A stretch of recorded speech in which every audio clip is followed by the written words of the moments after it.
here then. All right. Okay, we're now recording. Thinking, should I go back and repeat anything since we're recording now? But that's okay. I should, just a little bit. Okay. So welcome to the Faculty Commons workshop here, reintroducing the Puente and the Umoja programs to faculty, looking at the strategies that they use, these programs use in the classroom to be effective, addressing the needs of dominant populations that their programs are targeted to help. Today we have with us the program managers. We also have faculty in these programs to speak with us about these programs, how to go about getting involved, maybe give us a little bit of information about what they are, how to go about getting involved, and then kind of dive into a classroom setting, or maybe even dive into a full classroom, maybe not just a classroom lesson that you have, but dive into your pedagogical practices and tell us a little bit about some of the things that can help effectively teach these populations. So I am, without any, is there someone associated with the phone number 206-719-9298? Yes. And who might you be? I'm a staff member. Okay. Just checking because we've had some problems with Zoom bombing, so I'm just trying to make sure that everyone who's supposed to be here is here. So thank you for mentioning. Yeah, thank you, because I couldn't get into the Zoom, so I had to use my phone. Understandable. Well, thank you for helping us out here. I was just trying to make sure that we're all in a safe space here. Okay. Well. Oh, no worries. Well, without any further ado, I see both Tamara and I see Hector here too, and I see Darnita, and also, well, I think I've already went through the names, but I'm wondering if anyone would like to go first. I have no organizational scheme in my mind to select that. So whoever would like to go first, please do. I guess my first question is, could you tell us a little bit about your program, what it involves, and how it can help faculty or help students and faculty? I guess I'll go. This is Darnita Boynton-Howard, the Umoja Scholars Program Lead. I would just say that my program is about providing that pedagogy, that curriculum, those practices that are culturally relevant to Black, African American, and other students connected to the African diaspora. And that means to bring that culture into the classroom. On my end, I'm connecting with the faculty in the departments to ensure there are faculty that are culturally sensitive, that are willing to commit to this population of students to ensure their success in the classroom and outside, and to create cultural activities outside of the classroom as well. So I do programming, and some things will be coming up soon for team building and community building for those students that participate in my cohort. There are 28 students that are part of my cohort right now, and they're divided into those that are attending Umoja supported courses and those that want the academic support outside of the classroom, but also want to have that personal touch and be a part of cultural activities and team building activities with people that share similar cultural backgrounds, experiences, and of course, ethnicity and race. So that's what we have. And for faculty, tie the students' voices and their experience into your curriculum. Don't be afraid to acknowledge our differences, but also similarities. And though you're still having these learning outcomes to do, there is a way to be creative. There is a way to hear what the students have to say of what's best practice for them to learn, and be willing to connect at that level as well.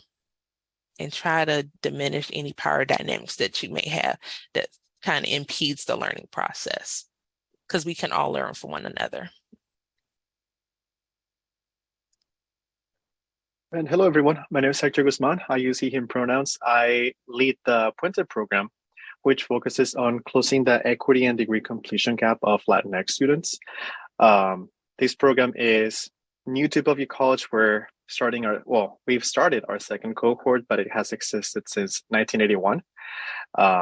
Hoping to see it expand at some point through the state of Washington, but we'll make it work here first, make it adapt to Washington compared to California, and then make it grow from there. Part of what Puente brings to our students is we bring culturally relevant coursework, which really helps them be able to see themselves in what they're reading about. We also provide mentorship, not just ourselves, but we seek outside mentors in order for the students to be able to connect with their future field. And we have dedicated staff. Every single staff member that we have for Puente is bilingual. If they speak a third language, that I do not know, but at least they speak Spanish. That I can tell you.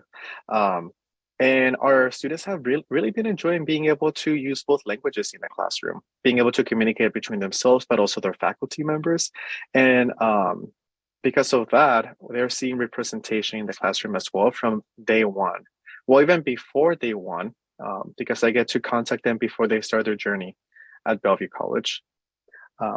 Ana and Jose, would you like to add about what goes on in the classroom?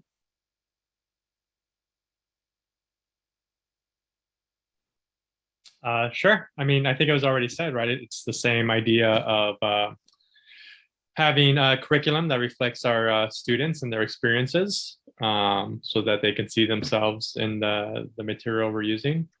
It's also lots of community building and earning that trust, right? We talk about classrooms in terms of familia, in terms of family, so that they can hold each other accountable and help each other when they can.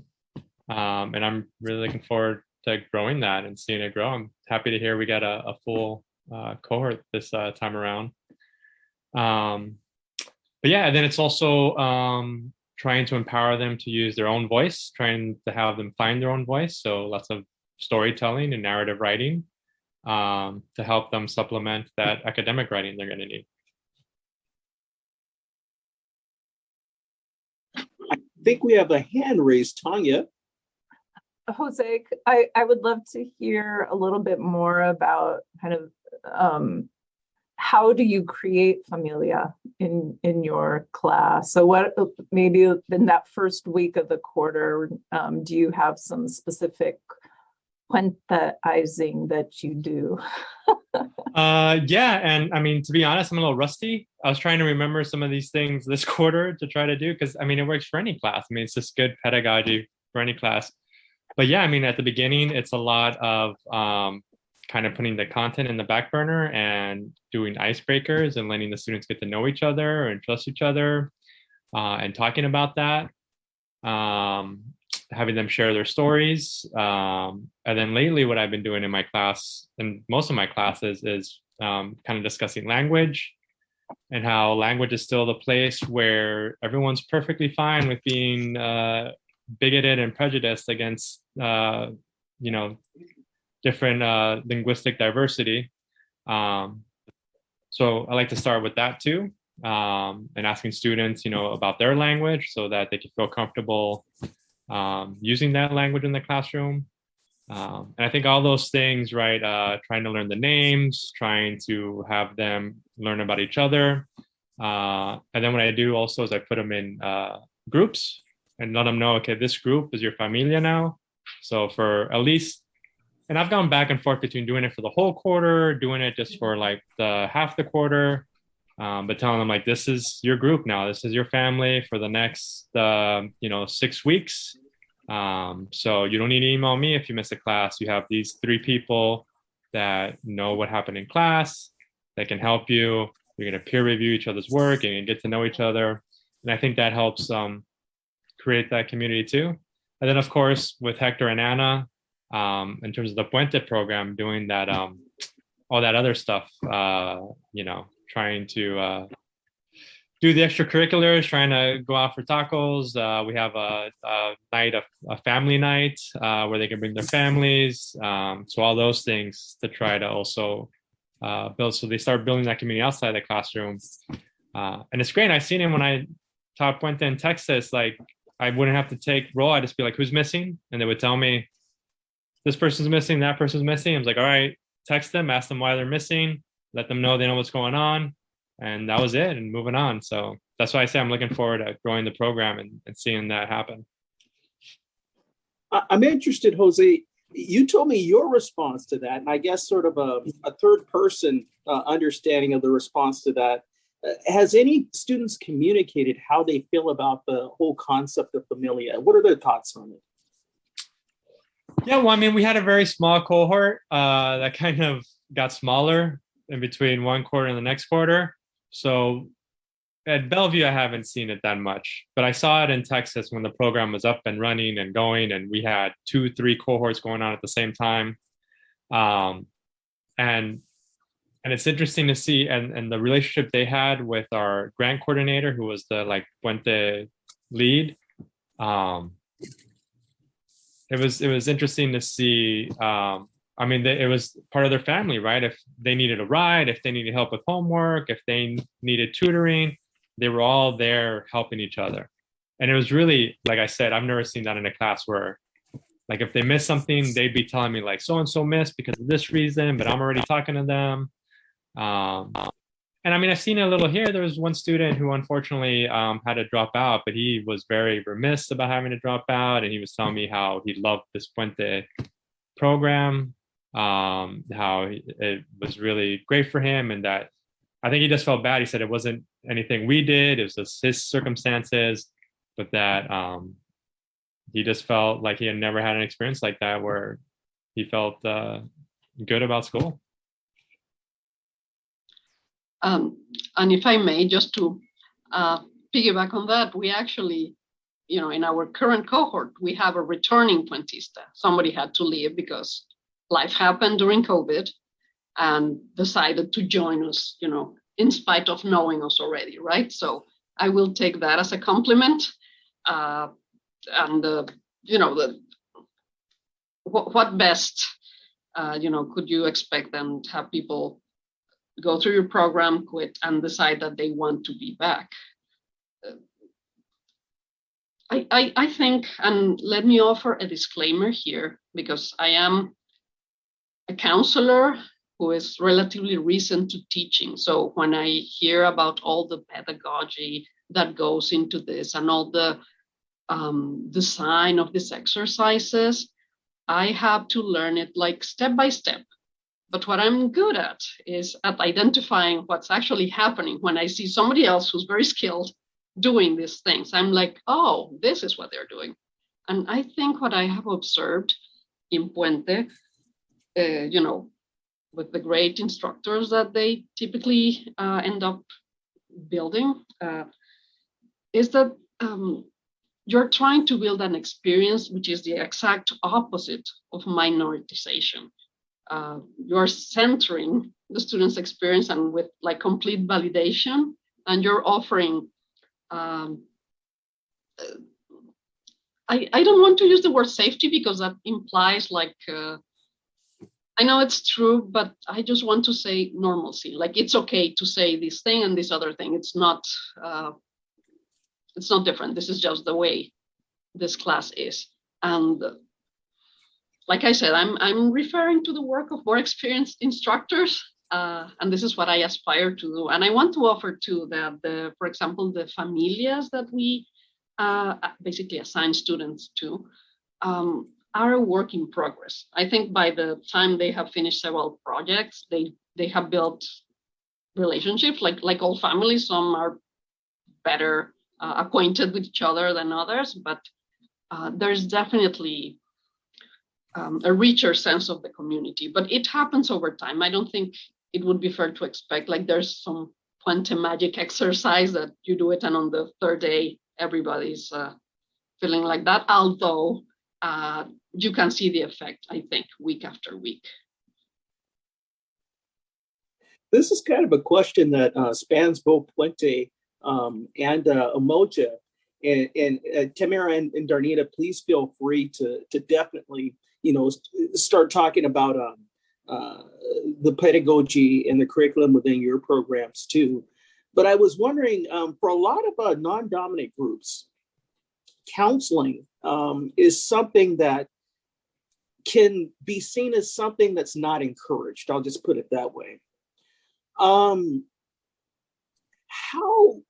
have we, or how can we, how have we, or how do you in your programs go about engaging students and getting them more involved with a lot of these resources that we know to be helpful, especially for younger, well, any student trying to make their way through higher education as a non-dominant student? Well, counseling is one of the main factors for the Umoja program. Unfortunately, Bellevue College does not have an African American counselor at this time. And so the goal is that the college has told me they're working on trying to secure someone in that position to start off in winter quarter. But as an expectation for Umoja scholars, it is important for the students to receive counseling for their mental well-being. It is important for them to seek academic counseling or even just discussion around goal setting, whether that's in the classroom or whether that's outside. And so it is expected that Umoja scholars will go to a counselor at least 2 times per quarter. And so unfortunately, I haven't been able to see a counselor in the counseling center this quarter. And so they're just setting up like appointments with me. But once that happens in the quarter, when we do have a counselor on campus, that is an expectation for all of the scholars to do.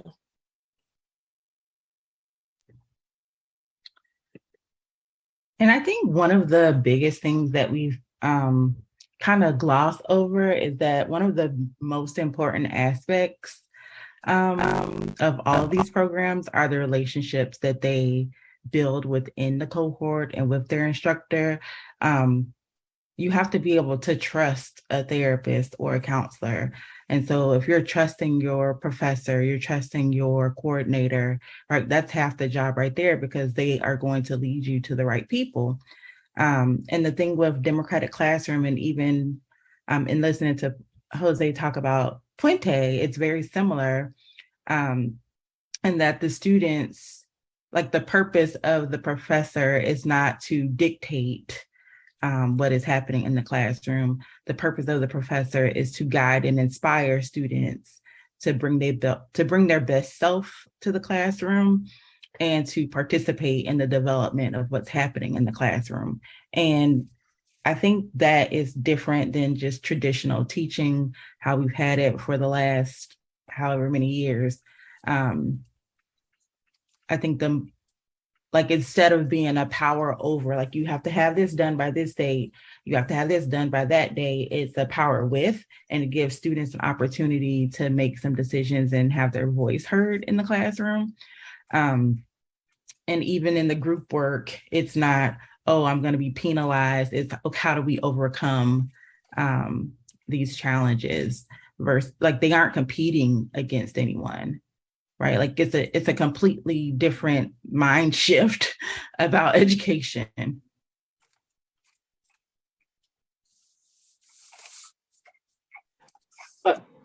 I see there's a comment in the chat. It says here from Jose here, it says, yes, Tamara, Paulo Freire has been saying this for years, and mainstream pedagogy has ignored it. And I think you're referring to that competition aspect, Jose, or? Yeah, just everything Tamara was just saying, right? That the instructor is not, right? It's not that students are some kind of blank slate that instructors just fill and they're the ones guiding everything. It's, no, we're here to inspire and bring out the knowledge that is already there in students. There was a term, Tamara, that you used. It's called bringing the best self to class. What do you mean by that? So sometimes your best is, I'm here, I'm fully here, I'm engaged, and I'm ready to go. And sometimes it's like, hey, y'all, it's that communication is like, hey, y'all, like, it's not, I'm not at 100 today, I'm at 60, and can you help me? And what I have found is my students just rise to the occasion. Like there was one student, he could not sit still. He could not like put together a presentation, but he could present his butt off. And so, the group rallied around him. They didn't want to present, so he did it. And they were like, can we do this? And I'm like, why are you asking me? This is your group. Take ownership of your group. If that's what you want to do it. And it did take a lot for me actually it didn't take a lot for me because it's just how I operate, but it takes a lot for some people to like step back and give students some of the control. Because like, yes, we are the professor, and yes, we do have control, and yes, we're the ones being evaluated. But at the end of the day, we want them to be able to go out into the community, into the work world and back home and use these skills that we've actually taught them how to do and empowered them to use. Like, we aren't in worksheet packets, we aren't just essays and discussion boards. Like, we're actually doing some work and bringing some real world experiences and issues into the classroom for them to solve. And that goes along to that active learning, right? And so their perfection isn't needed. I did a workshop today, y'all, on burnout, and the number of students who want A's and just want that, I need an A. It's like, calm down. Like, what is this A gonna get you? like I was so stressed after the workshop. I was just like, okay, I need to go calm down. I need to go take a nap. Like, I was just like, what is happening? And like, shifting the narrative around what the purpose of school is, what the purpose of our classes are, reducing this overlord idea and like giving students ownership, I think would reduce some of that anxiety and stress. I don't know. We have a lot of work to do because that was stressful. I'm going to jump in. I know this is maybe unfair to Tamara, but I am on our TES, so I've seen her student evaluations. And so everything she says, I think you have to take with a grain of salt, because the way she connects with her students is, I aspire to have students like me the way, respect me and want to learn from me the way Tamara has. It's been an amazing to see. Thank you. No, but it's true. So, and I think that's the kind of pedagogy we need, is that connection with students so they can trust us and be vulnerable with us. I did do the democratic classroom training. Yeah. like I learned something. Right. It's been amazing. And it's why I now I just do contract grading. So it's like, you're not going to be punished if you don't know standard English. You're going to be rewarded for doing work. And I'm sorry, I know Tanya had her hand up for a while. No, that's okay. So Tamara, it's the same similar question I had for Jose. I was hoping you might share a couple of techniques that you do, like in that first week, to set the tone of your courses. And do you use the term like, I teach in a democratic classroom, or how do you get students to kind of go along with this potentially very different style of education that you're providing? That's a great question. And the first rule of democratic classroom is you don't talk about democratic classroom. You have to be about democratic classroom. So like Jose, I do a lot of icebreakers. Like this quarter, we start off, do you like sour, salty, sweet, or spicy? And when I tell you the conversations, and like, I have new snacks. Okay. Whenever they come to class, I'm asking them about how their week was. It's not just all about the academics. And honestly, I'm not going to say that I'm the first person they call if they have an issue, but they definitely reach out if they're having a problem. They're not just sitting there, stressed about a situation. Because one, I'm consistent. They know that I'm going to show up for them. And two, they know that I care about their success. So I try to, make sure that they know that I care. And two, that if they ask for it, I'm going to do my best to get it for them. Or if they ask for an extension, like some people are like, no, I only give you an extra day. Okay, how long do you need? How long of extension do you need? Because at the end of the day, if I tell you, okay, you have 6 more hours, how is that helpful if they really need an extra day? because life is happening. And the reality is COVID really messed me up, right? Like I had to rethink a lot of the things that I did in my classroom because of COVID. What's the purpose of giving someone an F? Like, we don't know what's going on. Like, so I'm getting a little, am I grading you based on your actual knowledge, or am I grading you based on your ability to meet my expectations? So, right. So if your assignment is late, should I be taking points off? Right? Because a lot of people like, I'm going to give you 4 days and I'm going to take 10% off each day. And then after that day, you can't get more than a 50. Okay, so, but how does that, what's the purpose of that? And I found out a lot of the stuff that I was doing was punishing students because they didn't meet my expectations, which actually privileges people who don't have responsibilities, who can just, parents are paying for their school. They don't have to worry about rent. They have time to sit down and do their homework. Like, what are we privileging? And I think I said this in another workshop before, and I think people get like a little offended by it, but it really is like, we are privileging, like when we punish students for turning in stuff late, we are privileging students who don't have the same circumstances. And Democratic Classroom would say, instead of punishing that student, go ask them what's going on. But before you can ask them what's going on, you have to have a relationship with them first. You can't just be like, hey, what's going on? You have to say, hey, nice shirt. That's cute. Oh, so what anime are you watching this week? And when they tell me the stuff that they're watching, I go watch at least one episode. Did I like Euphoria? Absolutely not. But I'm gonna watch one episode because I need to know what's going on. I need to know what's happening in the world, right? Did I like that Riverdale?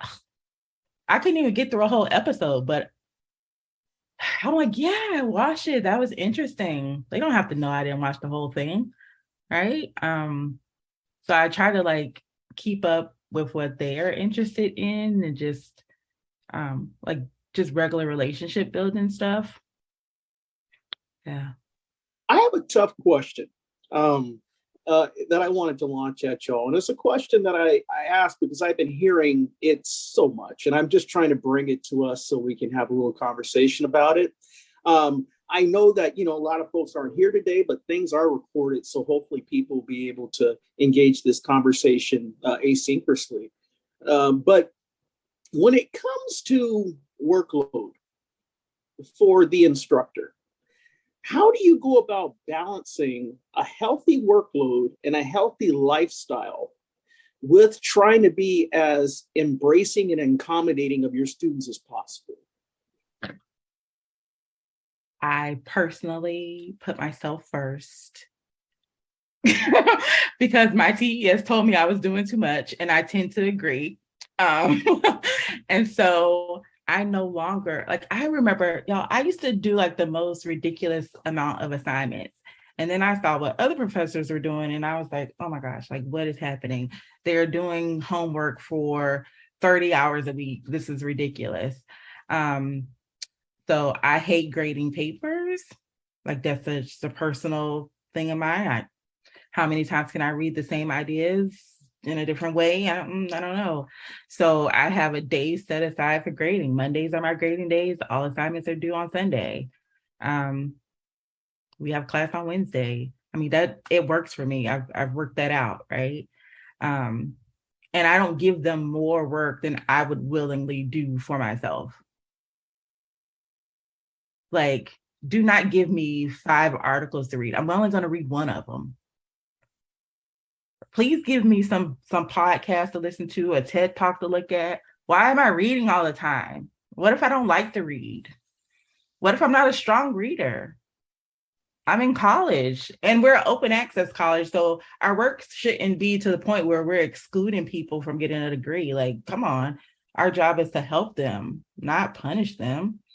It's to build them up, not break them down. And that's what Democratic Classroom is really about. It's like focusing on the positive. If someone is not coming to class on time, I'm so glad you're here. instead of like, oh, here you are late again. Like, chill out. Is it really that serious? Like a lot of times what we get upset about is stuff that we can't even really control. I tend to agree. Because I was the same way. I used to write, well, students have to do this, this, and this. And I've really just kind of taken a step back. Although with the kind of contract grading, there is more work now when essays are turned in, because you're not given a grade. Because it goes back to what Tamara was saying, right? Like, why are we here? We're here to learn. So forget the grade. I'm not going to comment on your paper for a grade, like to justify a grade. You know what your grade is already because you know what I asked of you to get the grade you want. So now I'm just going to talk about, okay, as a writer, here's some things you can use if you want. Because if not, it's too overwhelming. I don't want to work harder for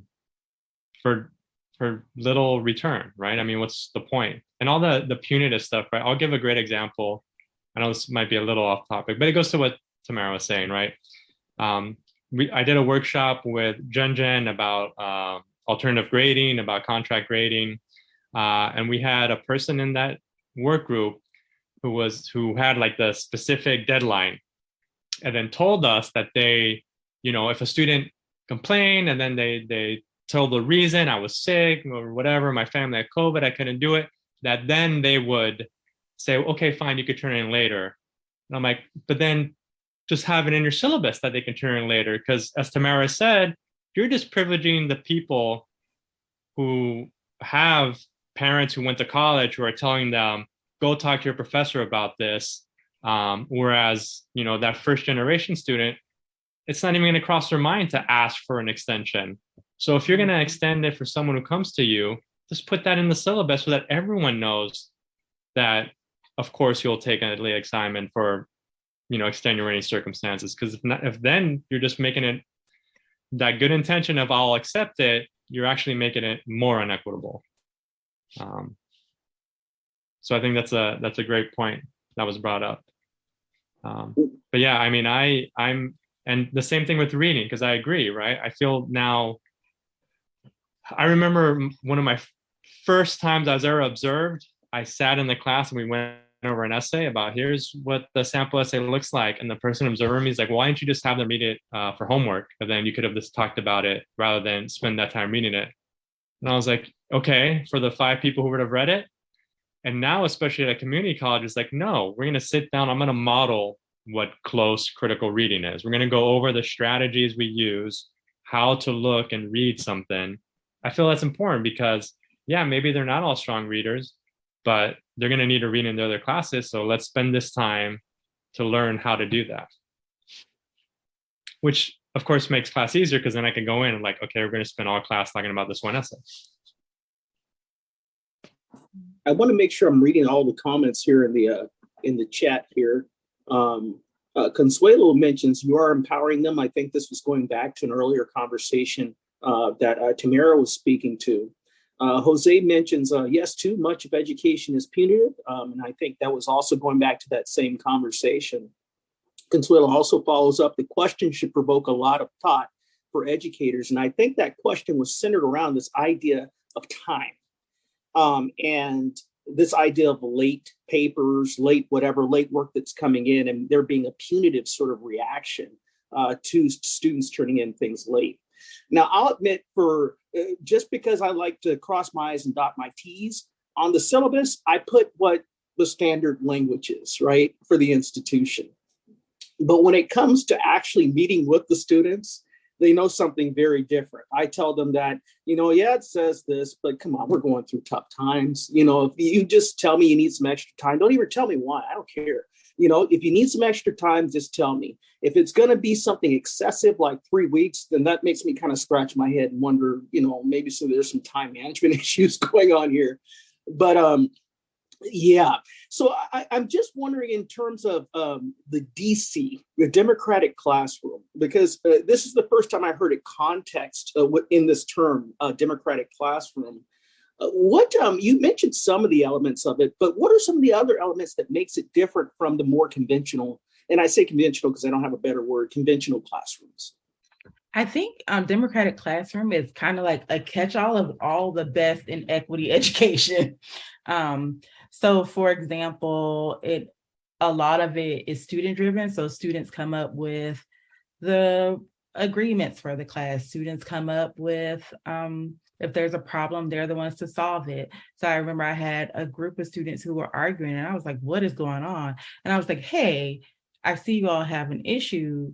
Do you need to go outside and address it? And then I asked another student, said, hey, can you go with them and help them manage the situation? They left. I kept teaching. They came back and it was fine, right? Like I didn't have to do anything. And so really, democratic classroom really focuses on empowering the students. I thought that I could upload a file in the chat, but I can send it and you all can send it out. It's a white paper written by Chris Fontana, who is the, I guess, developer of Democratic Classroom, and he does the trainings here in our area. Well, they do them all over, but he does them here in our area. And then another thing that Democratic Classroom does, the active learning piece. So instead of just asking students to regurgitate information, in the process of, having a discussion, there's an actual dialogue going on. So they will say, I can't think of anything. I could take an example from my class. What are the principles of, what's the objectives of epidemiology? And then someone might give one or two, and then you might ask another student to expound on that.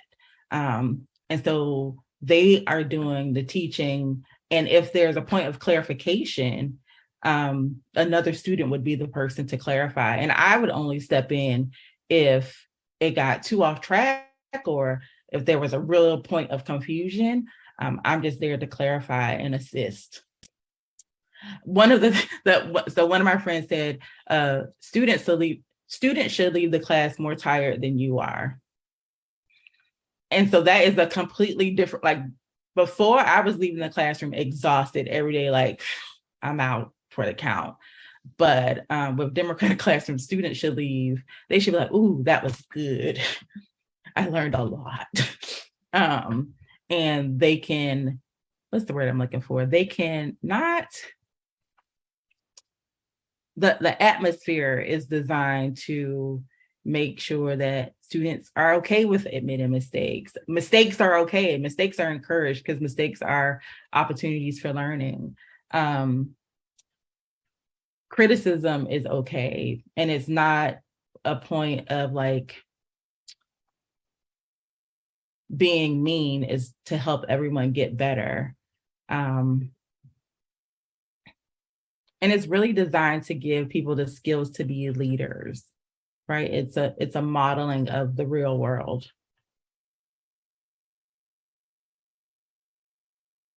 With respect and at the foundation. I see Anna mentioned something here in the chat. Anna mentions, be the guide by the side, not the sage on the stage. I like that. I like that. Not just because it rhymes, but I like that. I like the sage. Yeah, it's a quote that you see often in, culturally responsive pedagogy and, several different approaches. So I somehow, maybe because it rhymes, but it stuck with me. And I think Tamara was doing a beautiful job of, sharing how she lives what this phrase is describing. So, yeah. And a lot of, I'm sorry, go ahead. I'm good. I was going to say a lot of what happens in the Democratic Classroom training is us trying to embody the principles that are being presented to us. So for example, let's say someone said something that's discriminatory or racist, and I feel like this is really the key part. It's interrupted immediately and we're allowed to sit with it. Like there was stuff said in the training that I didn't even know I was upset by, but I could feel it in my body, and then once it was pointed out that this was said, and then like we were allowed to process it and talk about it or write about it, and the person who did it wasn't put on blast. Like we took a break, they were talked to off to the side, they got to decide whether or not they wanted to stay or if they wanted to come back another day. Like there was choices embedded in that. And so now with our current culture and just all that's happening in the world, it really gave a good example of how to have hard conversations, but also how to keep everyone safe.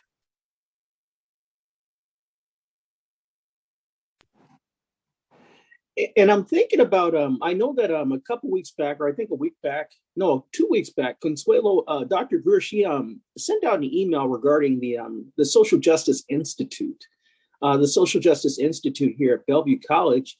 And I'm just trying to see how some of the conversations that we're having today around, pedagogy in the classroom or culturally responsive pedagogy, trying to see how the Institute might be working to engage the campus community to create more classrooms like that, or how it might be willing to do that, if so. Are you referring to the Social Justice Center, or are you thinking about the PD Day? The center. This center, okay.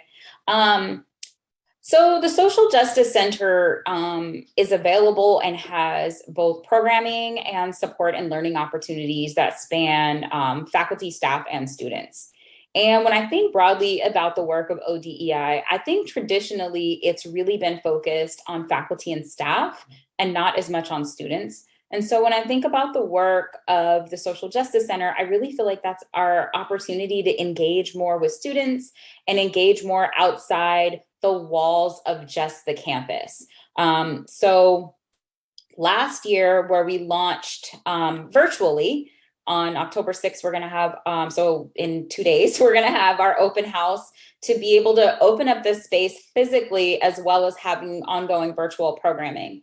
And so I don't know that it's as much about creating or replicating classrooms, but it really is about thinking about some of the things that I would consider to be co-curricular. What are some of the things that can build on what students are learning in the classroom and really maybe connect them with either professionals or organizations that are doing this work so they can imagine what it is they're learning in the classroom and the principles and things that they're experiencing, particularly through Umoja and Puente and the cultural responsive practices that are happening. How do they see that embodied in their community? How do they see that embodied in their work? As they think about themselves as professionals, what skills can they take? And that was why I made the comment that you're empowering them. One of the things that I love that Tamara said was, I'm telling them, well, why can't you do that?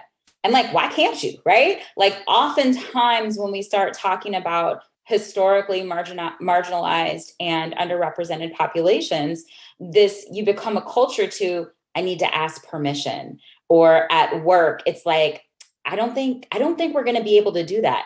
And it's like, well, who told you that? Did anybody say you can't do it? Or was that a policy? And so I think what I'm hearing is being modeled in the classroom are many of the things and principles that we would like to see people think about as they think about social justice and they think about making the world around them a better place as they interrogate and become better thought leaders through their coursework, how they're able to apply those things to solving real world problems. So I really see the Social Justice Center being an extension of that. And one more way that we can help to provide the community space to connect together, exploring different ideas through learning, and then thinking about how they apply in practice to our community.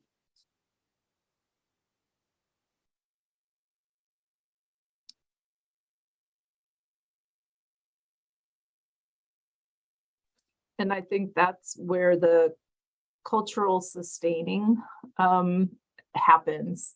So Consuelo, you and I talked very, very briefly once about what's the difference between culturally sustaining practices and culturally responsive practices. And my response at the time was that we can all be culturally responsive, but to really sustain, these different cultures of our students, it kind of goes beyond just what we do in the classroom and programs like Umoja and Puente, and then what the Social Justice Center can do to reconnect and build those community connections is really exciting. And I think, that's where the difference gets made. And part of our hope too is that there are new ideas that are being explored in the classroom, and that then people are like, okay, how can we learn more? Or who in the community can we bring in? Or how do we share out what it is we're learning and what we're thinking? And we're hoping that that becomes the culture of like reciprocity between the classroom and the Social Justice Center too, for us to be able to work really closely with programs and faculty and with students and hear their ideas, and that we can be a tool and a resource to help support that ongoing learning. Awesome.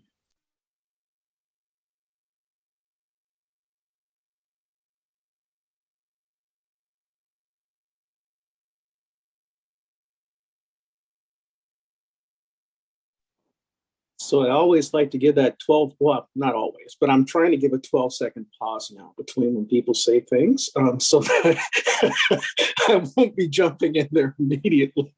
So please know if you see me, my affect a little differently. That's what I'm doing here. So the cultural, the Social Justice Center, combined with all the programs that we have here at BC, it seems like we have the makings of a lot of the pieces that are required in order to build a very vibrant, culturally centered campus.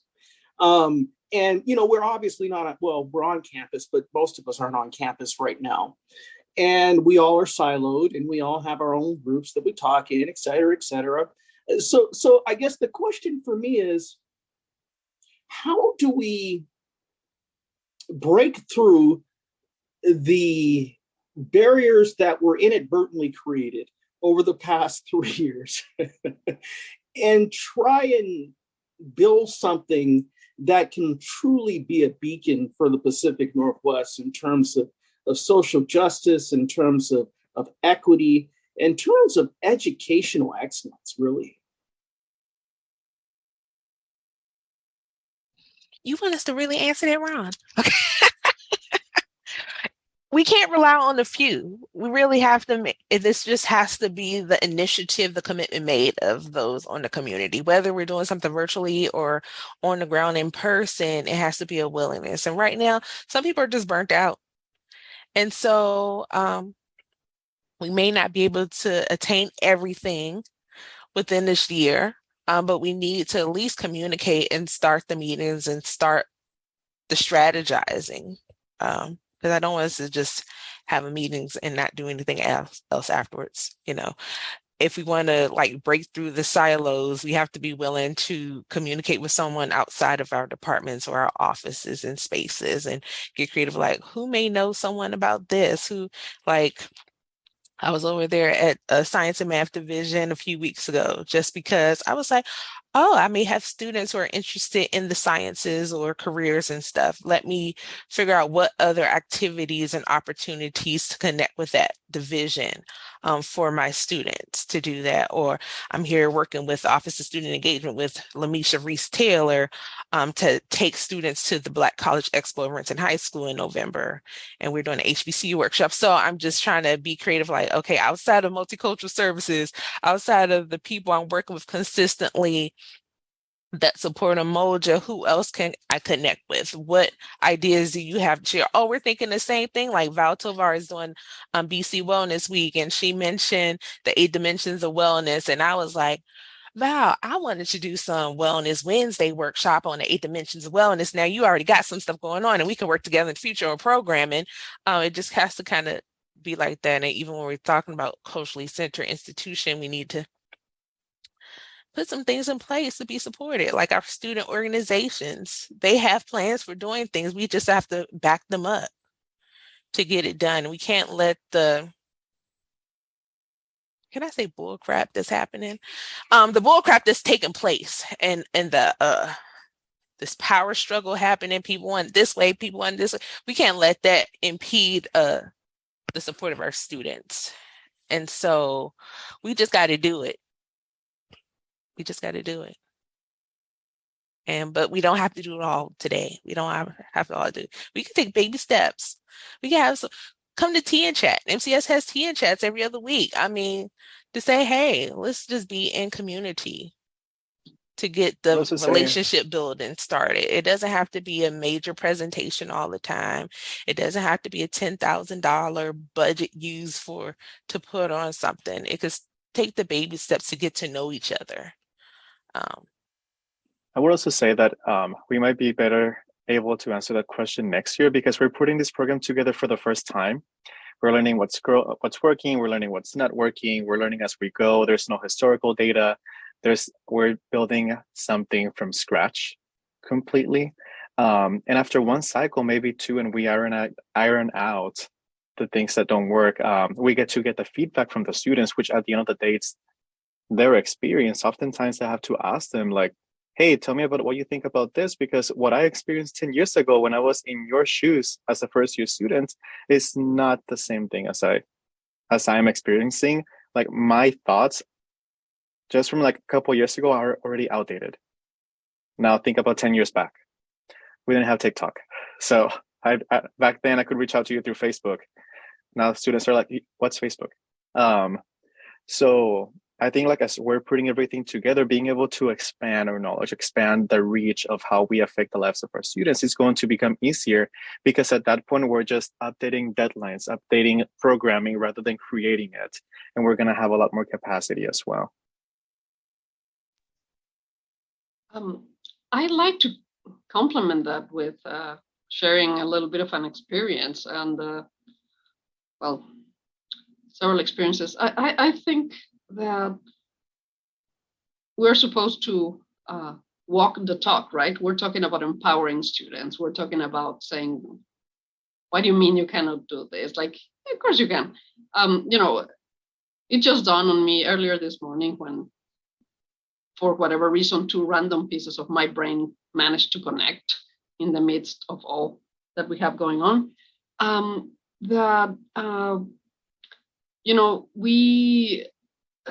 We had the Latinx employee group that lived for a short time, and that's how I first heard from Puente, from Jose, who was already working to bring Puente some professional development.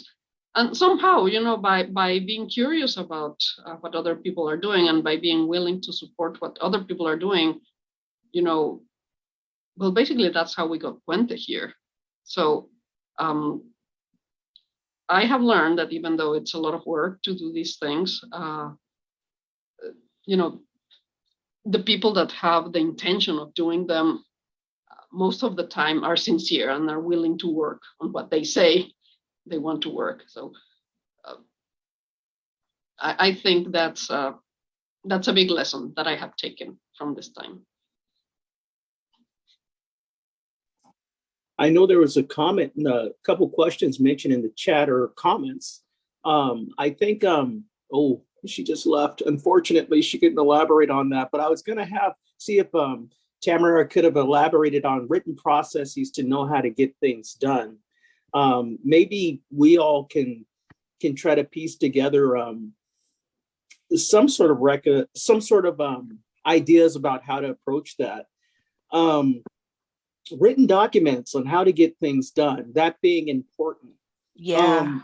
Okay. It's a big thing for me, especially I consider myself still relatively new here, and there's a lot of policies, but sometimes I need more than a policy. I need to see what does that look like in layman's term and actionable steps for me to take to do my job efficiently, such as, I do want to take students off campus for events.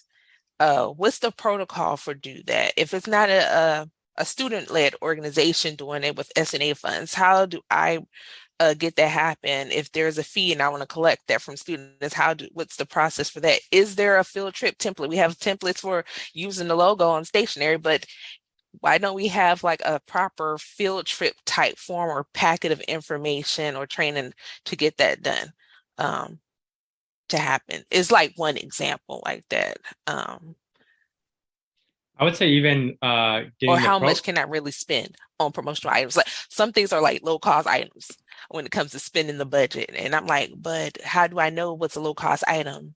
And where's that written at? Where's the chart that I make sure I stick to it? How do I know if something is for the group or if it's a marketing thing or if it's, yeah. Jose, what were you going to say? No, that I agree. I mean, just trying to get Puente here, there was no form. And so since the moment I got here, I'm like, hey, there was this great program. I was just at Puente and we should think about bringing it here. And I got go talk to the provost, go talk to this person. I'm like, okay, well, I'm this new guy. I'm not gonna, that seems kind of weird. And it wasn't until I got a dean involved. It wasn't until Anna heard about it and got her dean involved. It wasn't until there were 2 deans involved that finally something started going to get Puente here, right? And then all those other things, right? Trying to get the Puente swag, it was just one email to another email to ask this person, and that money comes from over here. And it was just like, why is this so difficult? Why isn't it just like one, like, here, you want pens with Puente? Here's the thing you fill out. I would say, I agree with everything that's been said. I've also been, I'm happy that I'm very shameless when it comes to asking questions. And if I have to ask 100, I'll ask them. Because like Dorita was saying, like sometimes there's like no specific processes. How many times have we had to like either hunt someone down to get it or come up with it ourselves, Dorita? Many times. So like, well, I'm going to start the process, and when I hit the roadblock, I'm going to figure out how to go over it. Yeah. Sometimes I ask for forgiveness. and yeah, sometimes we ask for permission, sometimes we ask for forgiveness, but we get to where we want to go every single time, and we make it happen. I want to add to this conversation. It's interesting because I have worked with somebody to design a 3-part series for President's Cabinet, and the deans to focus on centering anti-racism in our leadership.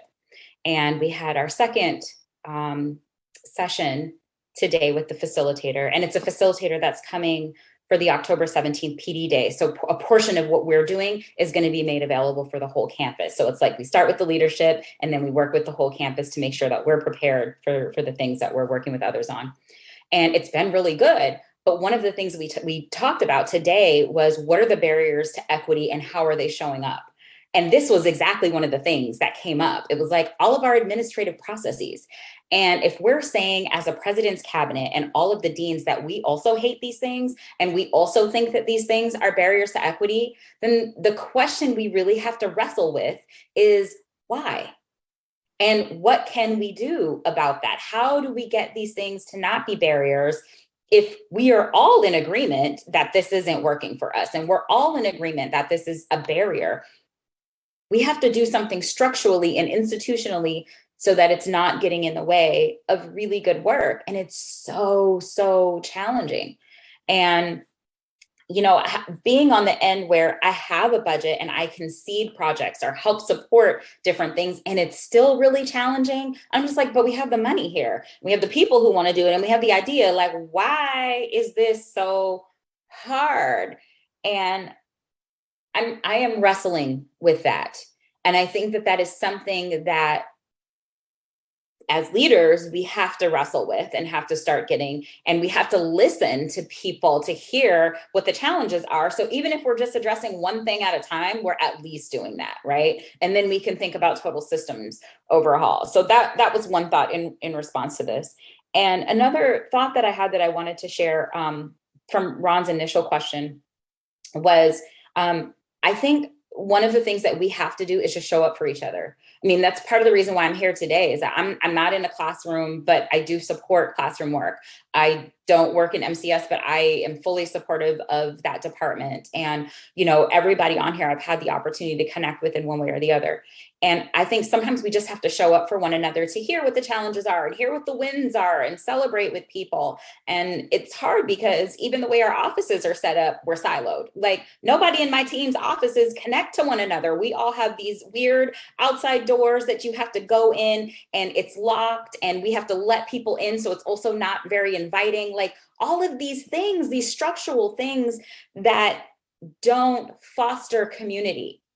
So I am hopeful that as a space and a conduit for people to be able to gather, the Social Justice Center can serve that when we don't have formal programming, that it can just be like, hey, from these hours, we commit to having somebody from ODEI in there, or we will, you know, Faculty Commons will be with us, or Umoja and Puente are using it during these times, like different things like that, because it's so hard on our campus to just find a way to feel like community by our sheer structure before we even get to like departmental structures. But I'm committed to continuing to show up, and I just hope that this year we can all start to do that a bit more, to form relationship and feel better connected to one another. Thank you for that, Dr. Greer. And Tamara, I want to recognize what you said in the chat and the fact that you brought up this conversation here. So, would you like to add on to what we're talking about here? Or? I think everything that has been said is what I wanted to say. It's just like, why is everything so hard? You think it's going to be something very simple, and then it makes you like, okay, I'm exhausted. I'm already doing XYZ. I'm just not going to do it. And I don't want my students experience that, you know? So yeah, I just give me processes so that I can do my job, so that we can come together, so that we can be in community in ways that are beautiful and awesome and impactful for everyone. So my final question for you all, I know I want to respect everyone's time, but my final question for you all is, when are we all going to be able to get together? Puente, Umoja, the Social Justice Center, all of us, when are we all going to be able to get together? It's about time. We need to just make a date and just show up outside. I know they don't want us blasting music near the academic buildings and things like that, but I like to play music. Let's bring our own lunch and drink, sit over there in that space between near the art building, near those benches. It could be informal like that.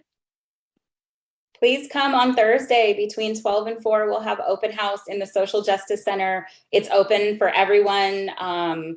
We had our first guest in it pre-opening.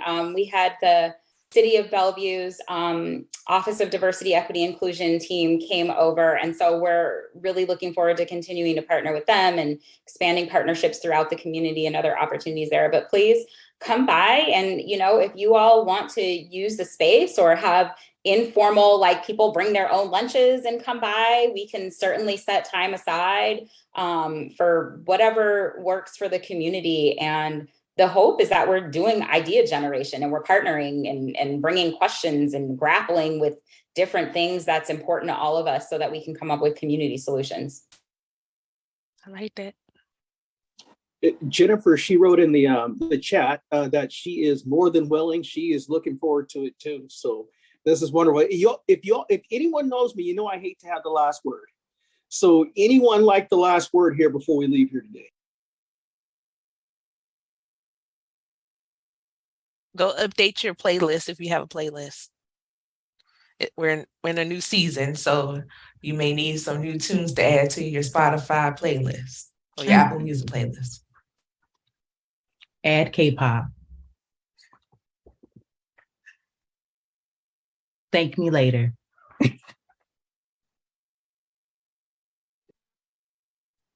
Thanks, everyone. It's been so nice to see you. Come out on Thursday. Come to the Social Justice Center. I look forward to seeing you all. We'll be there. Bye. Bye, everyone. Thanks, everybody. Presentation.